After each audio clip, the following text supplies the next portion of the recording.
पंतप्रधानांनी मन की बातच्या 133व्या भागातून साधला देशवासियांसोबत संवाद. अणुऊर्जा कार्यक्रमात साध्य केलेल्या महत्त्वाच्या क्षमतेकडे लक्ष वेधत अणुशास्त्रज्ञांच्या कामगिरीचा केला गौरव. पवनशक्ती देशाच्या विकासाची नवी गाथा लिहित असल्याचं सांगून स्वच्छ ऊर्जेचा अंगीकार करण्यासाठी प्रयत्न करण्याचं पंतप्रधानांनी केलं आवाहन.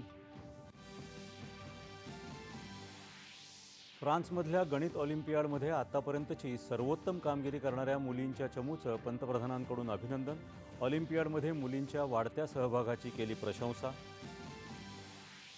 सध्या सुरू असलेल्या डिजिटल जनगणनेमध्ये सहभाग घेऊन ही जनगणना यशस्वी करण्याचं पंतप्रधानांचं आवाहन.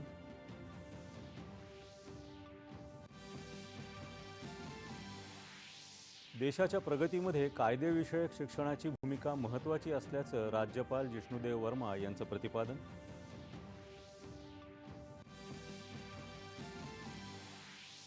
अमेरिका आणि इराण यांच्यात प्रत्यक्ष शांतता चर्चा न करता केवळ दूरध्वनीवरूनच वाटाघाटी करण्याची अमेरिकेचे अध्यक्ष डोनाल्ड ट्रम्प यांची भूमिका. चर्चेचं भवितव्य अनिश्चित. महसुली जमिनीच्या पट्ट्यांवर मिळणाऱ्या सर्व शासकीय योजना लवकरच वनजमिनीच्या पट्ट्यांवरही लागू केल्या जातील. मुख्यमंत्री देवेंद्र फडणवीस यांची घोषणा. अमेरिकेचे अध्यक्ष डोनाल्ड ट्रम्प यांच्या मेजवानीच्या कार्यक्रमात गोळीबार. डोनाल्ड ट्रम्प सुरक्षित, एका व्यक्तीला घेतलं ताब्यात.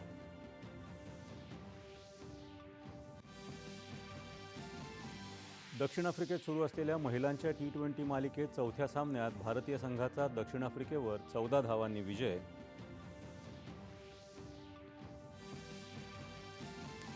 आणि ISSF कनिष्ठ विश्वचषक नेमबाजी स्पर्धेत 50 मीटर रायफल 3 पोझिशन प्रकारात हेमंत बर्मननं पटकावलं रौप्य पदक. भारताची एकूण पदकसंख्या